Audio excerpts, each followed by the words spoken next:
Olá, sejam bem-vindos. Aqui é o Mental Tip, o podcast onde o conhecimento dobra a cada informação.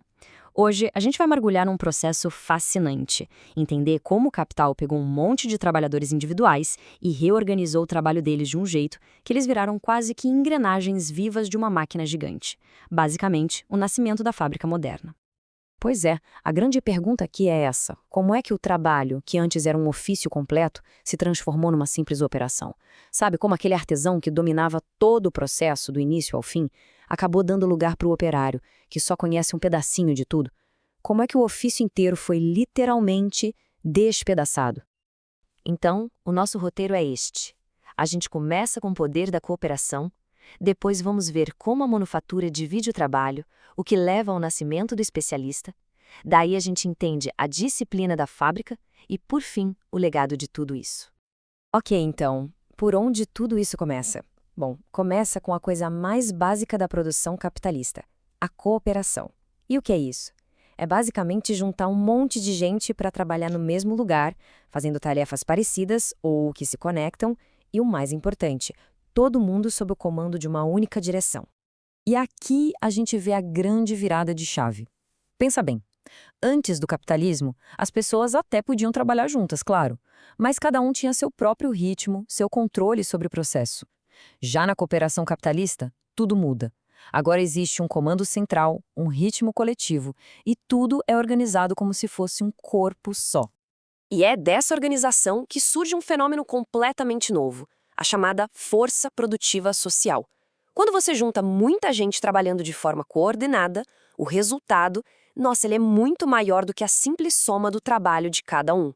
O ritmo acelera, a produção explode, e o mais interessante é que essa força, que na verdade vem do coletivo, dos trabalhadores, acaba aparecendo como se fosse um poder do próprio capital.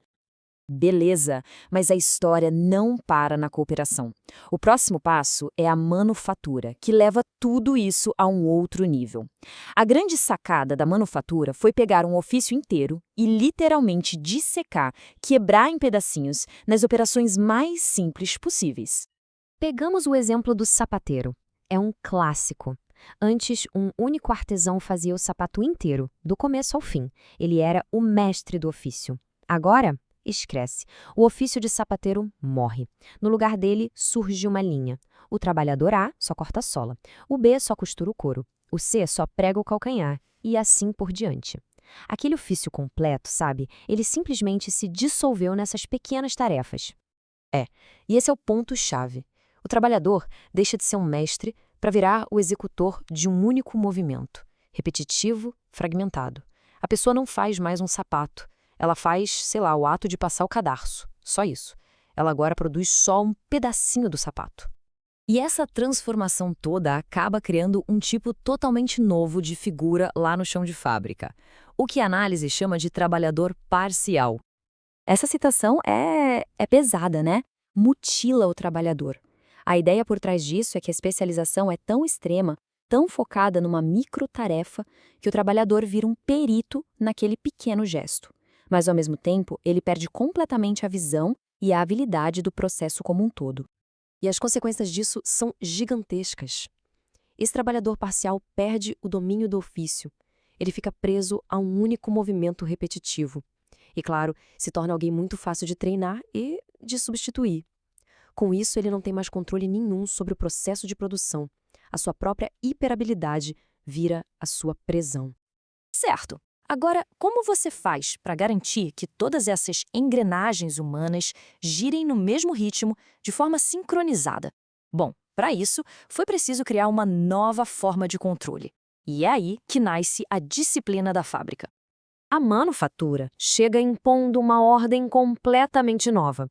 Pensa só, horários rígidos, vigilância ao tempo todo, supervisão hierárquica, punições para qualquer infração. É um ritmo de trabalho que vem de fora. Lembra do artesão que controlava o próprio tempo? Acabou. Agora o ritmo é ditado pelo relógio, pelo chefe e pela necessidade da produção. Mas olha que interessante. A manufatura não foi o fim da linha. Longe disso. Na verdade, ela foi a grande preparação do terreno. Ela arrumou a casa para a próxima grande revolução que estava por vir. A cooperação juntou os trabalhadores. A divisão do trabalho simplificou as tarefas. A disciplina da fábrica sincronizou todo mundo.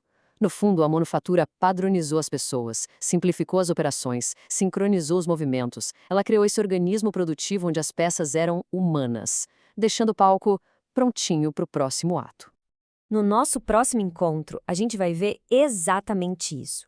Como a máquina assume o comando. Faltava só a peça final, a chegada das máquinas e do vapor, para transformar essa fábrica de engrenagens humanas em algo totalmente novo. E isso tudo deixa a gente com uma pergunta para pensar, né? A manufatura criou o tipo de trabalhador que a máquina iria dominar.